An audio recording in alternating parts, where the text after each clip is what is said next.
جو لوگ اللہ پر ایمان لائیں، کہیں کہ ہمارا رب اللہ ہے، پھر اس پر جم جائیں، ان پر فرشتوں کا نزول ہوتا ہے، نہ کوئی غم کرو نہ خوف، خوشیاں مناؤ جنت کی جس کا تم سے وعدہ کیا گیا تھا۔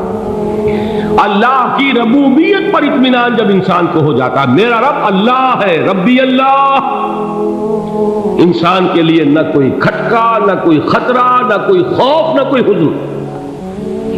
جو کچھ ہو رہا ہے کس کے اذن سے ہو رہا ہے؟ اللہ کے اذن سے۔ اللہ کے اذن کے بغیر پتہ تک نہیں ہلتا۔ یہ کوئی اندھا بہرا مادہ نہیں ہے جس سے مجھے کوئی خوف ہو۔ اندھا بھینسا چلا آ رہا ہو، اس سے تو ڈرنے کا ہر انسان کو ڈرنا چاہیے، نہ معلوم کس کو ٹکر مار دے۔ لیکن نہیں، اس کائنات کو چلانے والا ایک سمیع و بصیر خدا ہے۔ وہ جو میرا دوست ہے، میرا ولی ہے، اللہ ولی الذین آمنوا یخرجہم من الظلمات الی النور۔ اللہ اہل ایمان کا ولی ہے، ساتھی ہے، پشت پناہ ہے، مددگار ہے، حمایتی ہے۔ بتائیے جسے یقین ہو جائے کہ اللہ میرا مددگار، اللہ میرا محافظ، اللہ میرا پشت پناہ، اللہ میرا حمایتی، اس کے لیے کوئی خوف ہوگا؟ اس سے کوئی ڈر ہوگا؟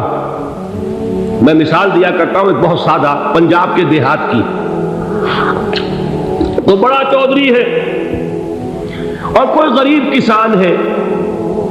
اس غریب کسان کے جانوروں کو ہر وقت اندیشہ ہوگا چوری کا، کوئی میری بھینس کھول کر نہ لے جائے، کوئی میرا بیل کھول کر نہ لے جائے۔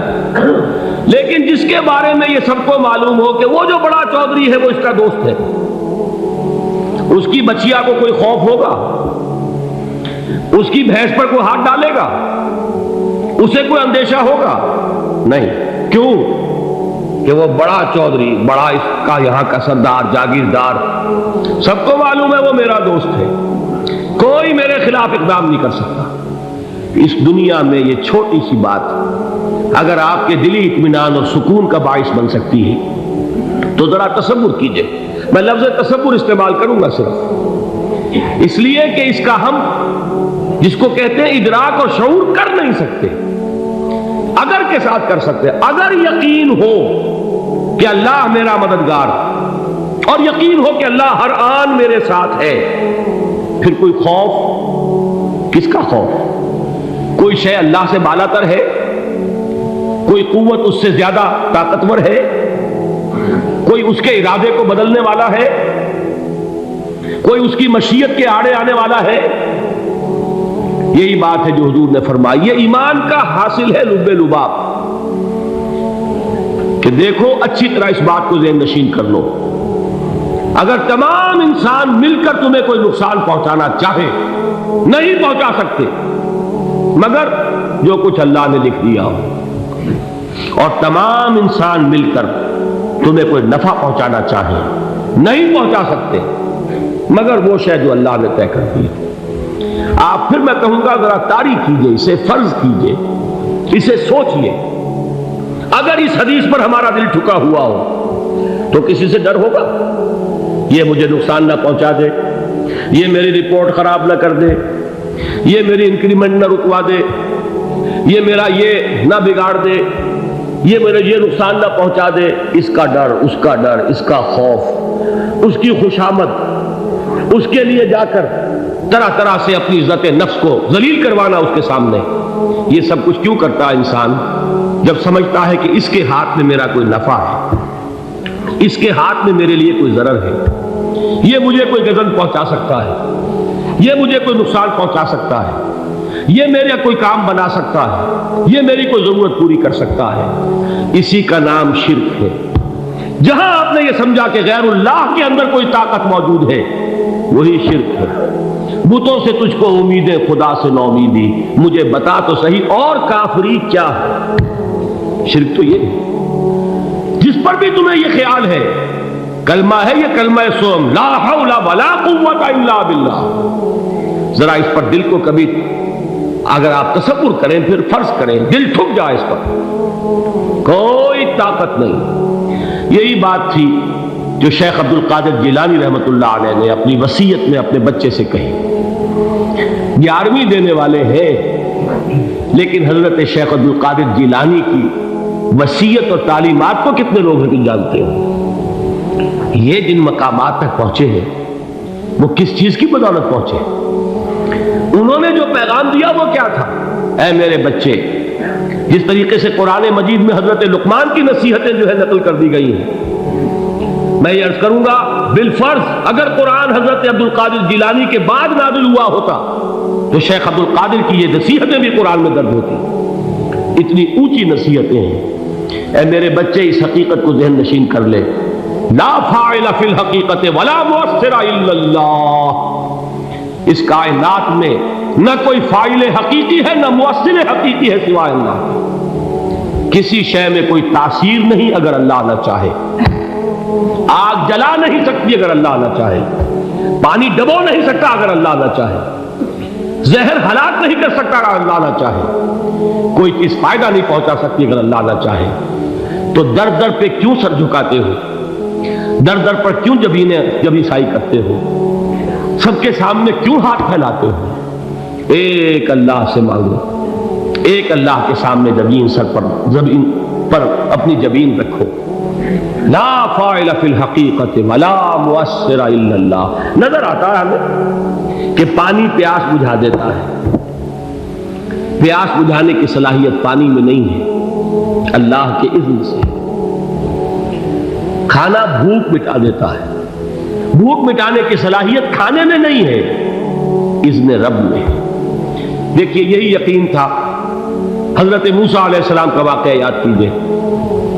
سامنے سمندر آ گیا ہے. قوم دیکھتی ہے پیچھے کہ گرد و غبار کا طوفان. معلوم ہوا کہ فرعون اپنے لشکر سمیت آ گیا. لشکر جب چلتا تھا تیز رفتاری کے ساتھ تو گرد و غبار کا جو طوفان اٹھتا تھا اس کا تصور کیجیے. اور لمحہ بلمحہ وہ قریب آ رہا ہے. پوری قوم نے کیا کہا؟ اے موسیٰ انا لمدرکون. اے موسیٰ ہم کو پکڑے گئے. قرآن مجید میں تو یہاں وہ باتیں نہیں لکھی ہیں، لیکن تورات میں یہ درج ہے کہ بنی اسرائیل جھگڑنے لگے، دست و گریبان ہو گئے موسیٰ کے ساتھ. موسیٰ نے یہاں مروایا لا کر، اس سے تو ہم ہی بہتر تھے. وہاں کھانے کو ملتا تھا، زندگی تو تھی، بیگار ہم کر رہے تھے، موت تو نہیں تھی. اب جو کچھ ہوگا اس کا تصور کرو، جس طریقے سے ہمارے ٹکڑے اڑائے جائیں گے. تو لڑ رہے ہیں حضرت موسیٰ علیہ السلام سے. یہ تورات کی تفصیل ہے. قرآن میں صرف اتنا آیا ہے، پریشان ہو کر انہوں نے کہا انا لمدرکون. موسیٰ ہم کو پکڑے گئے. اس وقت موسیٰ کا جواب کیا ہے؟ کلا ان معی ربی سیہدین. نہیں، میرے ساتھ میرا رب ہے، وہ راستہ دے گا. بتائیے کہاں راستہ نظر آ رہا ہے؟ یہ ہے ایمان بالغیب. راستہ نظر نہ آئے تب اللہ پر یقین ایمان ہے. جیب میں پیسے ہوں اور تب دل کو اطمینان ہے تو ایمان کس پر ہوا؟ پیسے پر، اللہ پر نہیں. جب وسائل و ذرائع نہ ہو اور پھر یقین ہو کہ اللہ مسبب الاسباب ہے، وہ اسباب کا پابند نہیں ہے، وہ اسباب کا محتاج نہیں ہے، اسباب اس کے محتاج ہے. اگر یہ یقین ہے تو اللہ پر ایمان ہے. یہ نہیں ہے تو تمہارا ایمان اسباب پر ہے، وسائل پر ہے، ذرائع پر ہے، مادیات پر ہے، اللہ پر نہیں. اس وقت کہاں راستہ تھا؟ کوئی راستہ تھا؟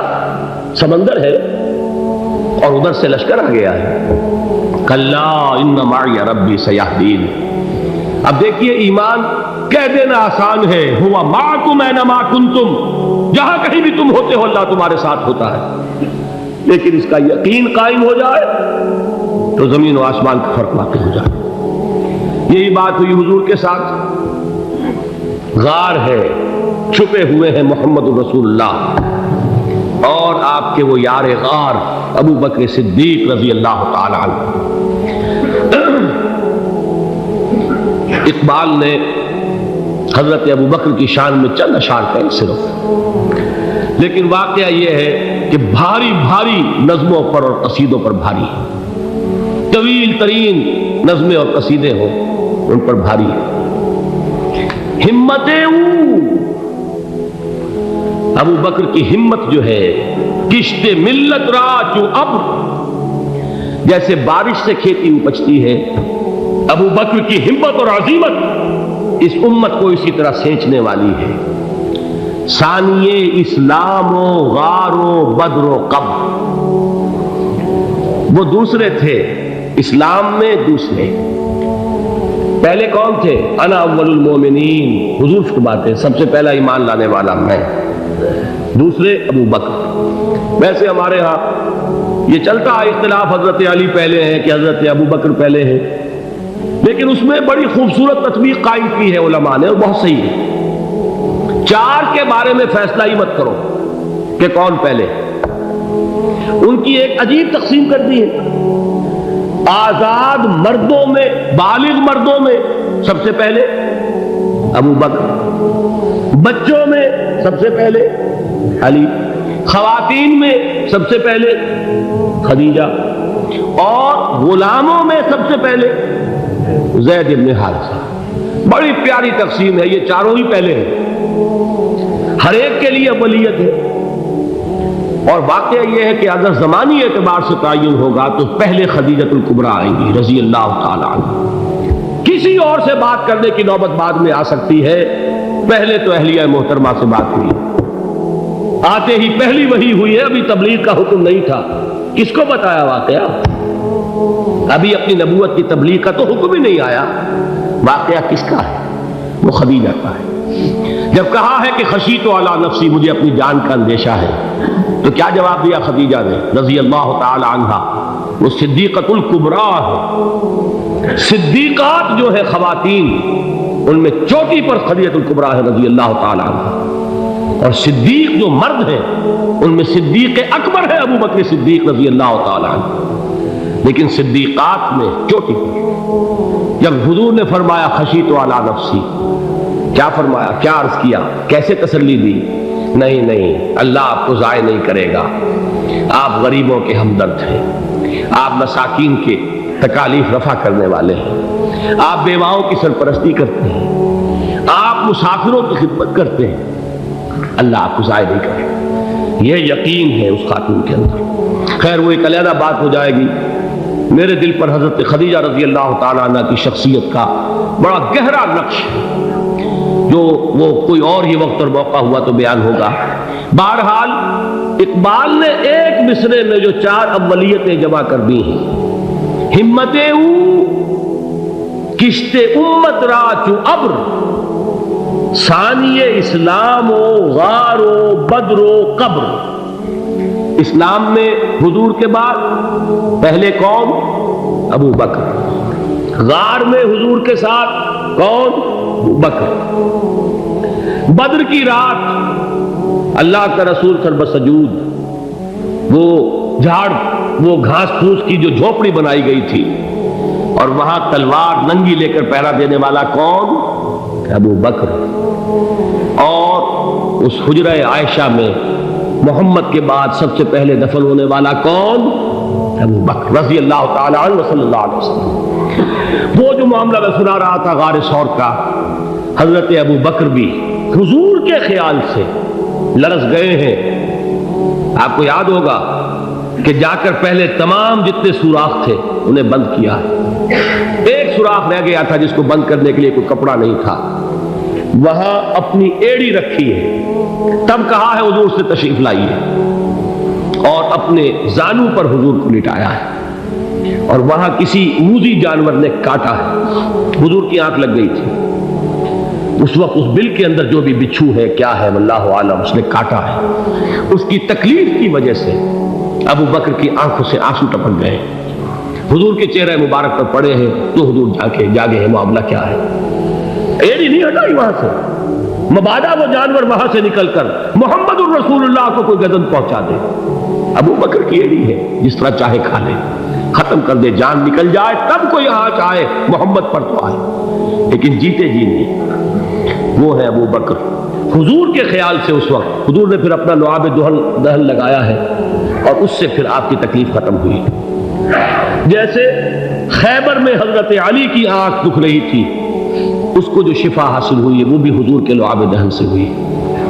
تو بہرحال اس وقت انہوں نے کہا ہے کہ اے نبی یا رسول اللہ، اگر اس وقت ان میں سے کسی نے غیر ارادی طور پر بھی اپنے قدموں کی طرف جھانک لیا تو پکڑے جائیں گے۔ کیا جواب تھا اللہ کے رسول کا؟ لا تحزن ان اللہ معنا، اللہ ہمارے ساتھ ہے، کیوں گھبراتے ہو ابو بکر؟ یہ ہے ایمان باللہ، میرا مالک اللہ، میرا رازق اللہ، میرا محافظ اللہ، میرا مددگار اللہ، میرا پشت پناہ اللہ، میرا دوست اللہ۔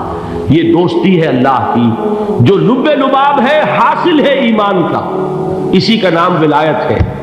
اولیاء اللہ کے سروں پر سینگ نہیں ہوتے، جس کے دل میں ایمان راسخ ہو چکا ہو وہی اللہ کا ولی ہے، جسے اللہ پر یقین ہو چکا ہے وہی اللہ کا ولی ہے، جسے یقین ہے اللہ میرے ساتھ ہے، میرا مددگار، میرا پشت پناہ، میرا ساتھی، میرا دوست، میرا محبوب، میرا محب۔ اللہ اہل ایمان سے محبت کرتا ہے۔ واللہ یحب الصادقین، ان اللہ یحب الذین یقاتلون فی سبیلہ صفا کانہم بنیان مرصوص۔ اللہ محبت کرنے والا، اہل ایمان محبوب، اور اہل ایمان محبت کرنے والے اللہ محبوب۔ والذین آمنوا اشد حبا للہ۔ آپ تصور کیجئے جسے یہ رشتہ ایمان یا رشتہ ولایت حاصل ہو جائے، الا ان اولیاء اللہ لا خوف علیہم ولا هم یحزنون، آگاہ ہو جاؤ اللہ کے دوستوں کے لیے نہ کوئی خوف ہے نہ کوئی حزن ہے۔